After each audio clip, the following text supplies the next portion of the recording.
بسم اللہ الرحمن الرحیم۔ السلام علیکم ورحمۃ اللہ وبرکاتہ۔ آج کی آیت سورۃ البقرہ، آیت نمبر 155۔ اعوذ باللہ من الشیطان الرجیم۔ وَلَنَبْلُوَنَّكُمْ بِشَيْءٍ مِّنَ الْخَوْفِ وَالْجُوعِ وَنَقْصٍ مِّنَ الْأَمْوَالِ وَالْأَنفُسِ وَالثَّمَرَاتِ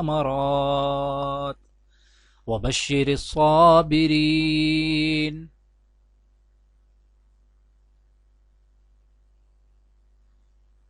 اور ہم کس قدر خوف اور بھوک اور مال اور جانوں اور میووں کے نقصان سے تمہاری آزمائش کریں گے، تو صبر کرنے والوں کو خدا کی خوشنودی کی بشارت سنا دو۔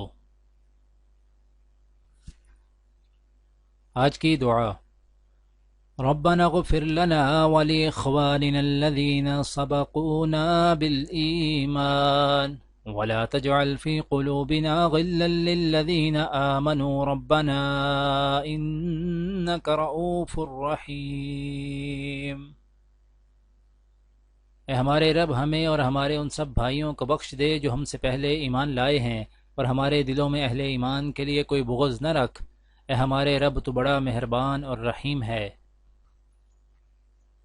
آج کی حدیث: حضرت سالم بن ابن عمر رضی اللہ تعالی عنہ اپنے باپ سے روایت کرتے ہوئے فرماتے ہیں کہ رسول اللہ صلی اللہ علیہ وآلہ وسلم نے فرمایا کہ دو آدمیوں کے سوا کسی پر حسد کرنا جائز نہیں، ایک وہ کہ جسے اللہ تعالی نے کتاب عطا فرمائی ہو اور وہ رات دن اس کی تلاوت کے ساتھ اس پر عمل بھی کرتا ہو، اور دوسرا وہ آدمی کہ جسے اللہ تعالی نے مال عطا فرمایا اور وہ اس مال سے رات دن صدقہ کرتا رہتا ہو۔